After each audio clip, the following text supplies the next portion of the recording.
إله إلا الله لا إله إلا الله لا إله إلا الله لا إله إلا الله.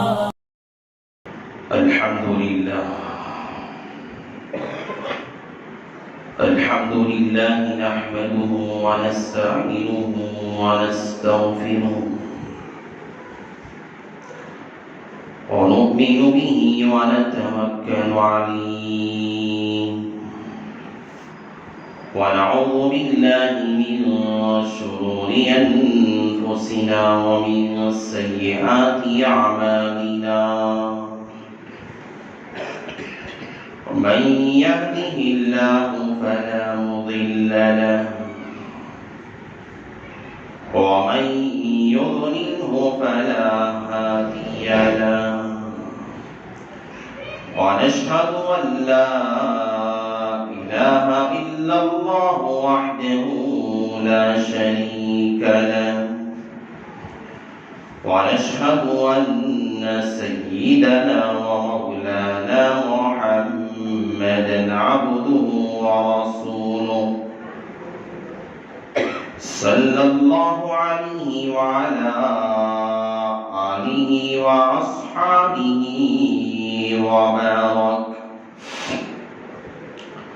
وبارك وسلم تسليما كثيرا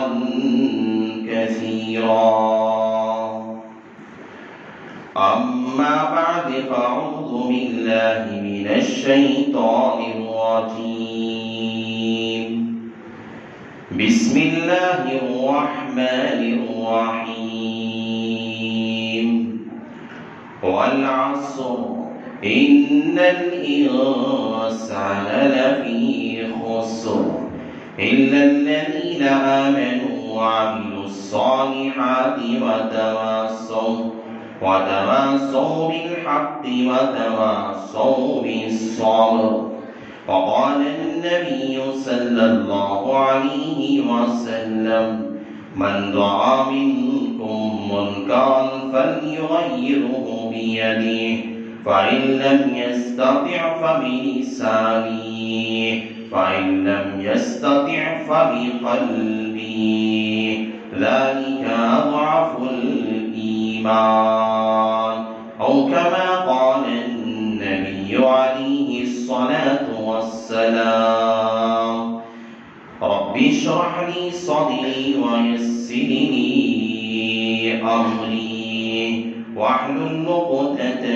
من لساني يفقهوا قولي. اللهم صل على سيدنا مولانا محمد في أول كلامنا. اللهم صل على سيدنا مولانا محمد في أوسط كلامنا. اللهم صل على سيدنا مولانا محمد في آخر كلامنا.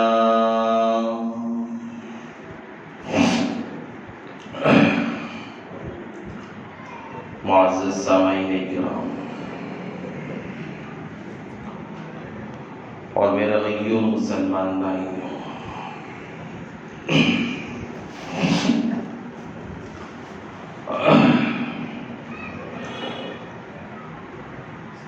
دیکھیے جب سے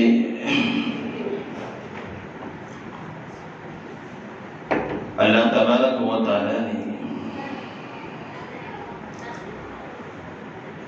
اس دنیا کو اللہ نے وجود بخشا ہے، دنیا میں بہت ساری قومیں آ کے چلی گئی، اسی روئے زمین پر بہت سارے اقوام گزر گئے، اسی روئے زمین پر وقت کے بڑے بڑے فرعون آئے، شداد آئے، اپنے زمانے کے نمرود آئے، اپنے زمانے کے خدائی کا دعویٰ کرنے والے، انا ربکم الاعلی کہنے والے دنیا میں یہ دنیا جب سے شروع ہوئی ہے تبھی سے اس دنیا میں بڑے بڑے گناہوں کا ارتکاب ہوا ہے، اور یہ قیامت کے قریب جب یہ قوم، یہ امت جیسے جیسے قرب قیامت کے قریب ہوتی جائے گی، جیسے جیسے زمانہ حضرت عیسیٰ کے نزول کا آتا جائے گا،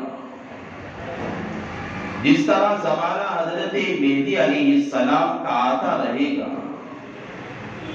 یہ امت محمدیہ فتنوں سے، یہ امت محمدیہ گناہوں سے، یہ امت محمدیہ حالات سے، یہ امت محمدیہ زناکاریوں سے، یہ امت محمدیہ فحش کاریوں سے، یہ امت محمدیہ چوری سے، یہ امت محمدیہ ڈاکہ زنی سے، یہ امت محمدیہ لوگوں کو دھوکہ دینے سے، یہ امت محمدیہ لوگوں پہ ظلم کرنے سے، قتل کرنے پر غارت گیری کرنے کے لیے لوگوں کا مال لوٹنے میں بہت زیادہ اور ان کی انتہا ہوتی جائے گی۔ اس میں کمی ہونے والی نہیں، اس میں تقلیل ہونے والی نہیں ہے۔ امت جیسے قیامت کے قریب ہوتی جا رہی ہے،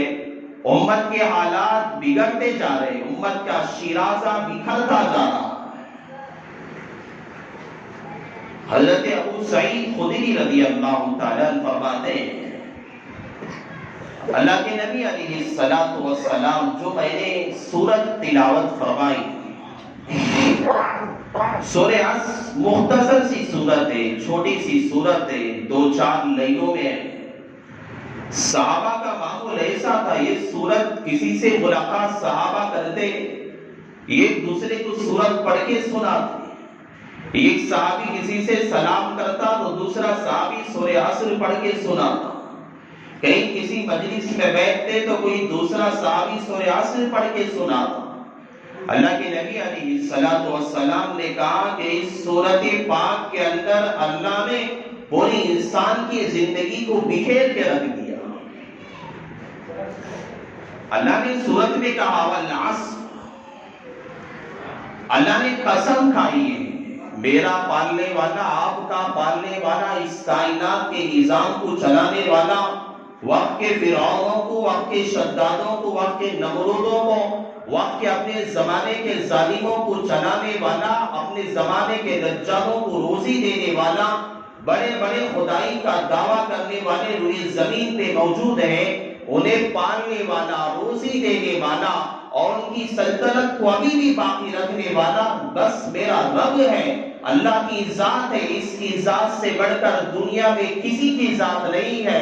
دنیا میں انسان معمولی بات کرتا ہے، جھوٹی قسمیں کھاتا ہے، اپنی بات کو منوانے کے لیے، جھوٹی بات کو ثابت کرنے کے لیے اللہ کی قسمیں کھاتا ہے، کلام اللہ کی قسمیں کھاتا ہے، اپنے باپ کی قسم کھاتا ہے، اپنی ماں کی قسم کھاتا ہے، اپنی بیوی کے سر کی قسم کھاتا ہے، اپنے بچوں کی قسم کھاتا ہے، ہر ایک کی قسم کھاتا ہے بس اپنی جھوٹی بات کو ثابت کرنے کے لیے، جھوٹی قسمیں کھاتا ہے غیر ثابت شدہ بات کو ثابت کرنے کے لیے۔ لیکن میرے رب کے لیے، ہمارے خالق کے لیے، ہمارے پالنے والے کے لیے ضرورت نہیں تھی۔ اللہ قسم کھا کر ہم جیسے گنہگاروں کے لیے کہے ضرورت نہیں تھی۔ اللہ قسم کھا کر کہے میرے بندے میں تجھے قسم کھا کر یہ بات کہتا ہوں، میرے رب کو ضرورت نہیں تھی، ہمارے خالق کو ضرورت نہیں تھی، لیکن اللہ تبارک و تعالیٰ نے کہا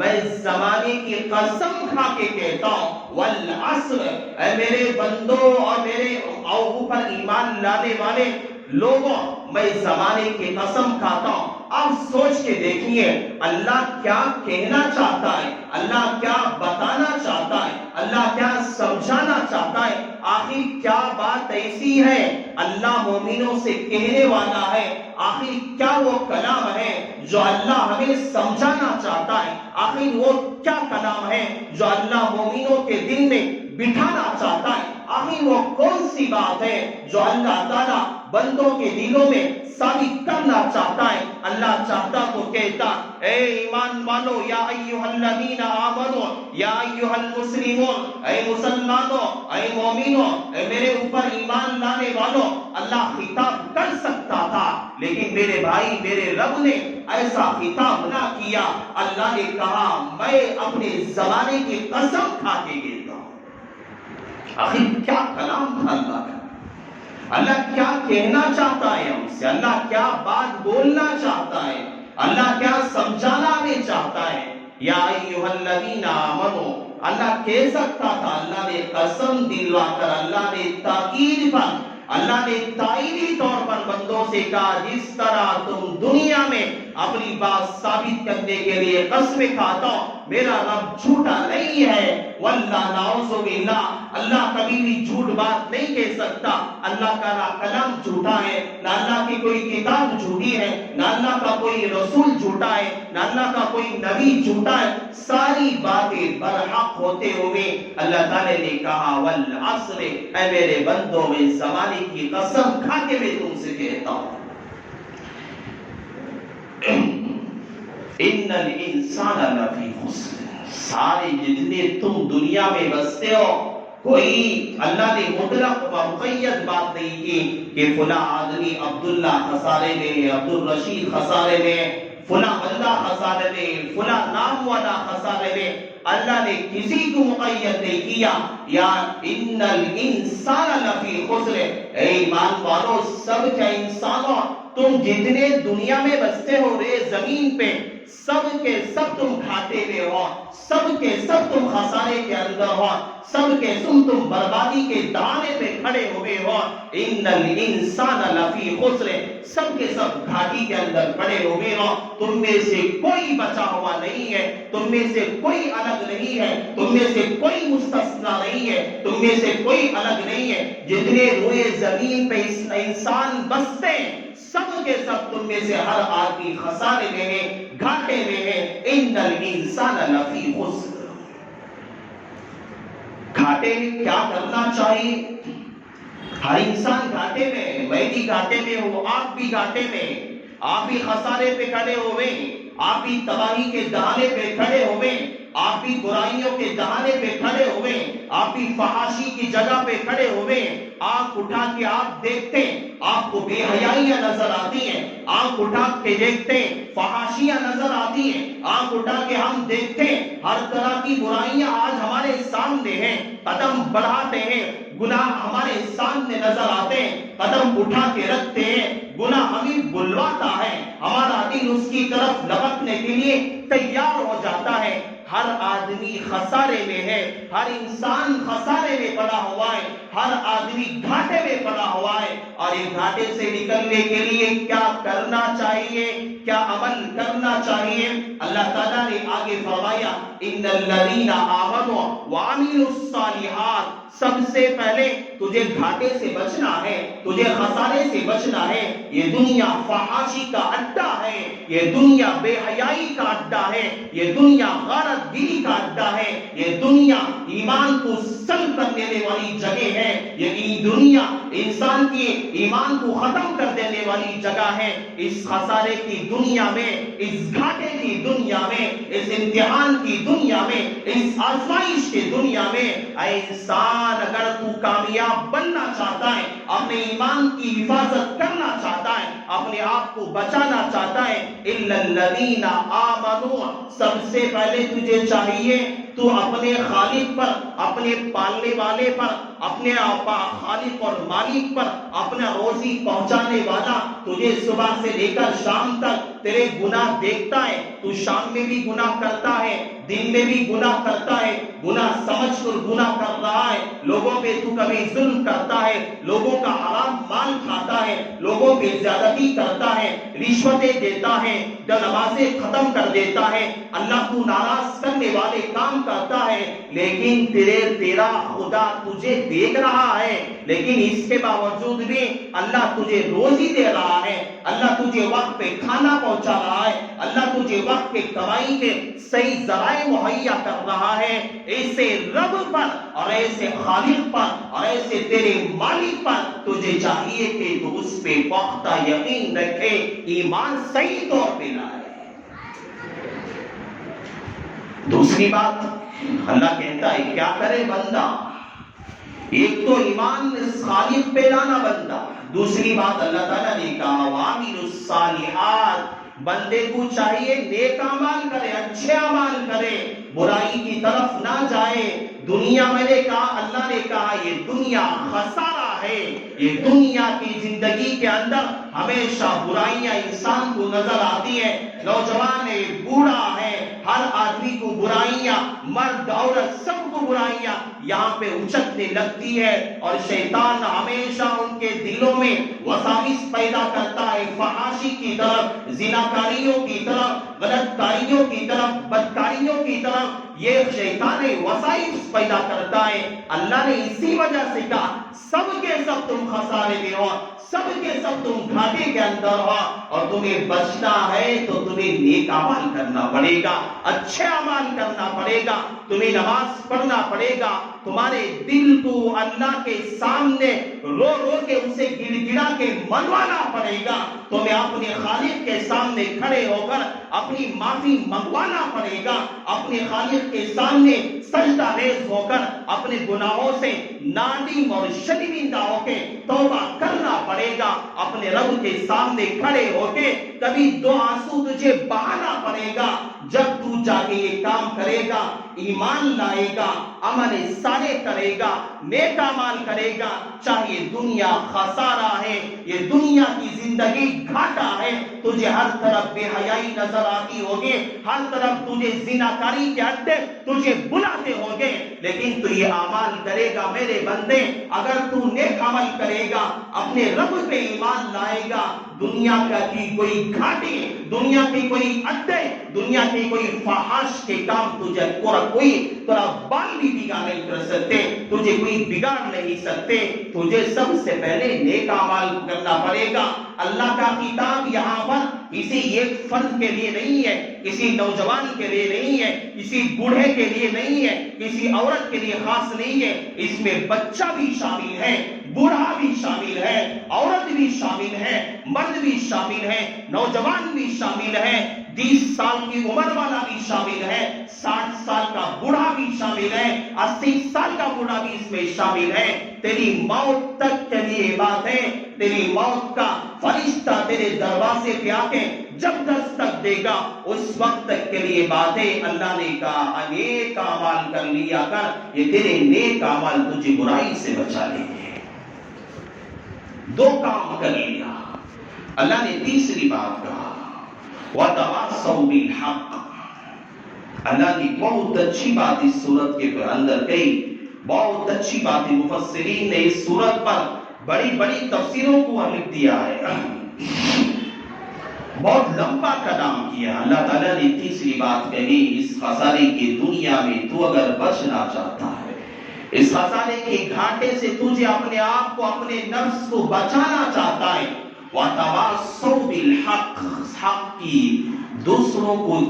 تلقین کیا کر، دوسروں کو تائید کیا کر، اچھی باتوں کا جو ہے ایک دوسروں کو باتیں پہنچایا کر، نیک باتیں دوسروں کو پہنچایا کر، حق بات لوگوں کے دلوں میں ڈالا کر، حق بات کا یقین لوگوں کے دلوں میں اسے اتارا کر، جب حق بات پہنچاتے رہے گا، حق بات کہتا رہے گا، چاہے کوئی ناراض ہو، چاہے کوئی راضی ہو جائے، یہ دنیا ہے، آج خوش رہنے والا تجھ سے کل ناراض ہو جائے گا، آج تجھے دشمنی کرنے والا کل تجھ سے خوش ہو جائے گا۔ میرے بھائی یہ دنیا ہے، اس دنیا میں رہتے ہوئے کسی پہ کوئی بھروسہ نہیں کر سکتا، آج تجھے چاہنے والا، آج تیری واہواگیری کرنے والا، آج تیرے پیروں کے نیچے پر بچھانے والا، آج تیری ہر بات پہ اڑان لگانے والا، ایک وقت ایسا بھی آئے گا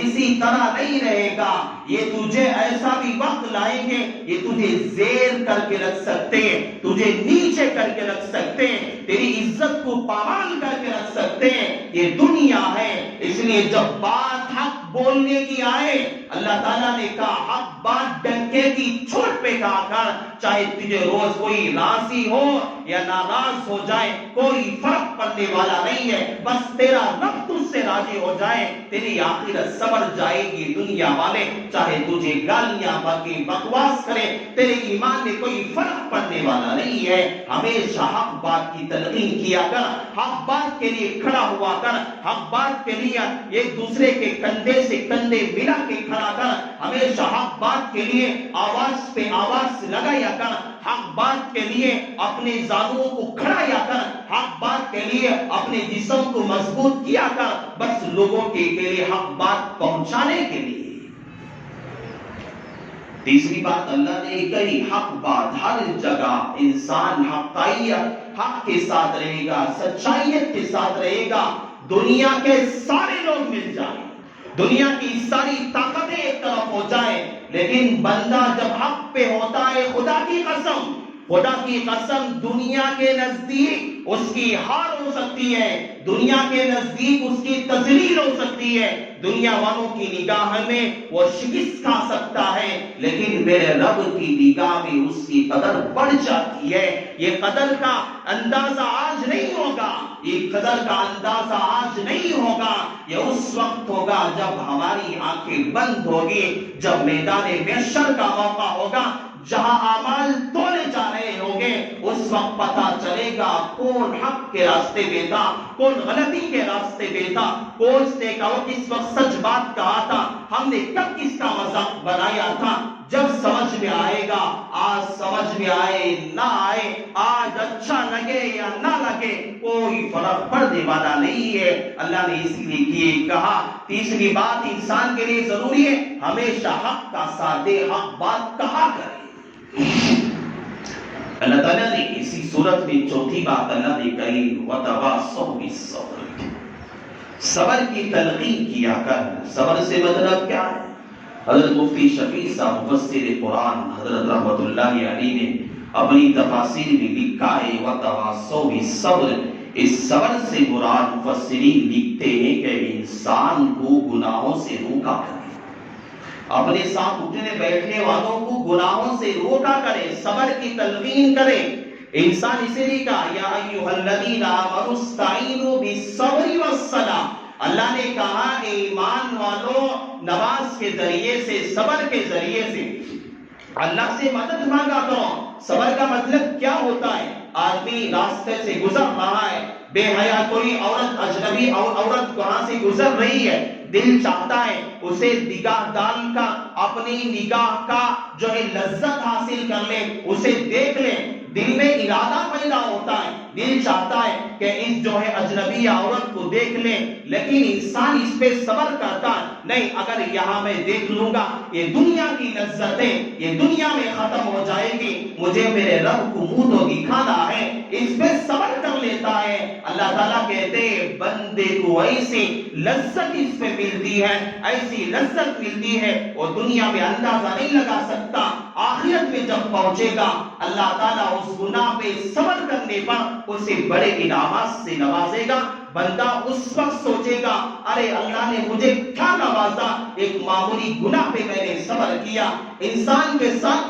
مختلف واقعات ہوتے ہیں، مختلف باتیں پیش آتی ہیں، انسان اپنے گناہ پہ صبر کرے گا، گناہ کا ارادہ دل میں پیدا ہوتا ہے، خواہشات دل میں پیدا ہوتی ہیں، برائی کا ارادہ دل میں پیدا ہوتا ہے۔ نوجوان ہے، نوجوان کے اندر جوانی کے اعتبار سے، بشر ہونے کے اعتبار سے، انسان ہونے کے ناطے اس کے اندر گناہ کا داعیہ پیدا ہوتا ہے، گناہوں کی عادتیں اس کے اندر جنم لیتی ہیں۔ انسان ان پہ صبر کرے گا، اسے خواہشات کو مارے گا، نیکی پہ ابھارے گا، نیک اعمال پہ ابھارے گا، غلط کاموں کو اپنے آپ سے روکے گا، اپنے دل کو مار کے رکھے گا، تو اللہ تعالیٰ نے کہا یہ صبر کرنا تیرے لیے ایسا ہے جو جنت کے اندر بہترین تیرے لیے میں نے بدلہ تیار کر کے رکھا ہے۔ صبر سے مراد مفسرین نے یہی کہا ہے کہ ایک دوسرے کو جو ہے غلط کام کوئی ہمارا بھائی کرنا ہے اس سے روکو، اس سے منع کرو، کیونکہ میں نے حدیث جو پڑھی حضرت ابو سعید خدری رضی اللہ تعالیٰ فرماتے ہیں سمیعت رسول اللہ صلی اللہ علیہ وسلم، میرے حبیب سے میں نے سنا، فرماتے ہیں من رأى منکم منکرا فلیغیرہ بیدہ، جب دنیا کے اندر ہم مسلمان آپس میں ہیں، خیر خواہی کرنا ہمارا فرض بنتا ہے، حق بنتا ہے، جب ہم کسی آدمی کو برائی کرتے ہوئے دیکھیں، غلط کام کرتے ہوئے دیکھیں، غلط بولتے ہوئے دیکھیں، غلط جگہوں پہ جاتے ہوئے دیکھیں، غلط جگہوں پہ ہم اسے دیکھیں، اسے روکیں۔ کیسا ہے طریقہ روکنے کا؟ کیا کرنا چاہیے؟ حدیث پاک میں پیغمبر علیہ السلام نے کہا من رأى منکم منکرا فلیغیرہ بیدہ، سب سے پہلے چاہیے بندے تیرے پاس طاقت ہے ہاتھ سے روکنے کی، ہاتھ سے روک سکتا ہے تو اپنے خاندان کا سربراہ ہے، اپنے خاندان کا بڑا ہے، تیری بات کوئی سن سکتا ہے، اسے ہاتھ پکڑ کے روک سکتا ہے، بھائی یہ کام تیرے لیے کرنا صحیح نہیں ہے، یہ کام تیرے لیے غلط ہے، یہ برائی کا کام ہے، اللہ اس سے ناراض ہو جاتا ہے، اللہ کے حبیب اس سے ناراض ہو جاتے ہیں۔ اگر تیرے پاس یہ صلاحیت ہے، یہ طاقت تیرے پاس ہے تو ہاتھ سے روک سکتا ہے، تیرا یہ حق بنتا ہے کہ اسے ضرور تو ہاتھ پکڑ کر روکے کہ برائی کا کام ہے، اسے تو ہرگز نہ کیا کرنا۔ اگر آدمی صلاحیت ہوتے ہوئے، طاقت ہوتے ہوئے آدمی برائی کو نہیں روکتا، آدمی برائی کو منع نہیں کرتا، آدمی برائی کا دفاع نہیں کرتا، حدیث میں آتا ہے کہ اگر کوئی آدمی اللہ تبارک و تعالیٰ نے کہا کہ اس سے پہلے جو قوموں پہ عذاب آیا، جو ایک واقعہ مفتی شفیع صاحب دامت برکاتہ العالیہ نے حضرت نے لکھا ہے، جو اس سے پہلی قومیں میں جو عذاب آیا، اللہ تعالیٰ نے ایک قوم سے کہا کہ یہ فلاں قوم ہے، جبرائیل جاؤ اس قوم کو لے جا کے آسمانوں پہ اٹھانا، اس سے عودہ کر دینا، ایسا عذاب دینا۔ حضرت جبرائیل نے کہا کہ ہماری تعالیٰ ہاں میں تو سمجھتا ہوں کہ اس قوم کے اندر، اس روئے زمین پر اور اس کے قبیلے کے اندر بڑے بڑے گنہگار ہیں ہاں اپنی جگہ، لیکن اللہ تعالیٰ یہاں پر ایک نیک بندہ بھی ہے، نیک اعمال کرتا ہے، اللہ کو تجھے یاد کرتا ہے، تجھے راضی کرنے والے اعمال بھی کرتا ہے، وہ بندہ بھی اسی قوم میں رہتا ہے، کیا اس بندے کے ساتھ ساری قوم کو تباہ کر دو؟ اللہ تعالیٰ نے کہا ہاں اس کے ساتھ، کیونکہ ہاں وہ اپنی فکر تو کیا، اس نے اپنی اصلاح تو کیا، اس نے اپنے آپ کو تو راضی کیا، لیکن اس کے سامنے گناہ ہوتے رہے، اس کے سامنے برائیاں ہوتی رہی، اس کے سامنے جو ہے مجھے ناراض کرنے والے کام کرتے رہے، لیکن یہ بیٹھ کے تماشا دیکھ رہا تھا، یہ بیٹھ کر بس واقعات دیکھ رہا تھا، یہ بیٹھ کر ہاتھ پر ہاتھ باندھ کے بیٹھا ہوا تھا۔ اس کی سزا یہی ہے کہ اس کے ساتھ اس عذاب میں اس نیک انسان کو بھی شامل کیا جائے۔ اللہ تعالیٰ نے کہا وَمَن يَتَّقِ اللَّهَ وَاتَّقُوا اللَّهَ فِتْنَةً لِلَّذِينَ ظَلَمُوا مِنكُمْ خَاصَّةً، جب اللہ تعالیٰ کا عذاب آتا ہے، اللہ تعالیٰ جب عذاب پہنچاتے ہیں، جب اس طرح کے واقعات ہوتے ہیں، ہمارے سامنے گناہ ہوتے ہیں، ہمارے سامنے جو ہے حالات خراب آتے ہیں، اللہ کو ناراض کرنے والے کام ہوتے ہیں، ہم جان بوجھ کر ہمارے پاس طاقت ہے، ہم چاہتے ہیں اسے روک سکتے ہیں، ہم چاہے تو ہمارے پاس صلاحیت ہے، ہم ہاتھ پکڑ کے روک سکتے ہیں، زبان سے بول سکتے ہیں، اس کے باوجود بھی اگر ہم خاموش ہاتھ پہ ہاتھ ڈال کر بیٹھے رہے، اللہ تعالیٰ نے قرآن پاک میں کہا وَاتَّقُوا فِتْنَةً لِلَّذِينَ ظَلَمُوا مِنكُمْ خَاصَّةً، جب اللہ کا عذاب آتا ہے کسی بھی گناہ سے کیوں نہ ہوا، چاہے فحاشی سے ہو، بدکاری سے ہو، رشوت خوری سے ہو، چاہے زناکاری سے ہو، چاہے جو عذاب اس گناہ سے آئے گا، جب عذاب آتا ہے اللہ تعالیٰ کے وہ بندے بھی اس عذاب کا شکار ہو جاتے ہیں جن بندوں نے بیٹھ کر ہاتھ پر ہاتھ رکھ کر تماشا دیکھا، یہ بندے بھی شامل ہو جاتے ہیں۔ اس لیے مفسرین کہتے ہیں کہ وَتَوَاصَوْا بِالصَّبْرِ، اس کا مطلب یہ ہے کہ ہمارے پاس جہاں تک ہو سکے بغیر کسی کی تذلیل کیے، بغیر کسی کو تکلیف پہنچائے، جہاں تک ہو سکے اپنا بھائی، اپنا مسلمان، اپنا حق سمجھتے ہوئے اور اپنا ایک جو ہے کردار سمجھتے ہوئے برائی کا دفاع کرے، بے حیائی کا دفاع کرے، غلط کاموں کا دفاع کرے۔ یہ اگر نہیں کرے گا، اگر ہم دیکھتے رہ جائیں گے گناہ ہو رہا ہے، خاموش بیٹھے رہ گئے، ہم دیکھتے رہ گئے برائیاں ہو رہی ہیں، ہم دیکھتے رہ گئے اللہ کو ناراض کرنے والے کام ہو رہے ہیں، جانتے ہمارے پاس طاقت ہے، ہم بھی اگر خاموش بیٹھے رہ گئے، اللہ کے یہاں اس فریضے کے بارے میں جواب دینا پڑے گا، اللہ کے یہاں سوال کیا جائے گا، اللہ کے یہاں اس کے بارے میں پوچھا جائے گا۔ من رأى منکم منکرا فلیغیرہ بیدہ، میرے بندے دنیا میں تیرے پاس طاقت صلاحیت تھی، تو نے اسے کیوں نہیں روکا، منع کیوں نہیں کیا؟ اللہ تعالیٰ نے بہت سارے طبقات الگ الگ ذکر کیا ہے، میں نے بس ایک قرآن پاک کی جھلک آپ کے سامنے آج پیش کی ہے۔ ہم لوگوں کو چاہیے کہ نیک اعمال میں حصہ لیں، برائی کرنے والا انسان ہے اپنا بھائی سمجھ کر اسے روکنے کی کوشش کرے، جب ایسا کرے گے ہمارا ماحول بھی سازگار رہے گا، پاک صاف رہے گا، ہم شریعت کی معاملت کرنے والے ہوں گے۔ امر بالمعروف نہی عن المنکر، اچھائی کا حکم دینا، برائیوں سے روکنا، یہ وتواصوا بالحق وتواصوا بالصبر میں اللہ تعالیٰ نے وہی بات کہی ہے، تو ہم اس کام کو انجام دینے والے بنیں گے۔ اللہ سے میں دعا کرتا ہوں اللہ تعالیٰ نے جو باتیں آج اللہ نے مجھ ناچیز سے اللہ نے کہلوائی ہے، اللہ تعالیٰ سب سے پہلے اللہ مجھ ناچیز کو اللہ عمل کی توفیق نصیب فرمائے، اللہ تعالیٰ آپ کو بھی عمل کی توفیق نصیب فرمائے۔ بس انہی کلمات پر میں اپنی بات کا اختتام کرتا ہوں۔ آمین وآخر الدعوانا الحمدللہ رب العالمین۔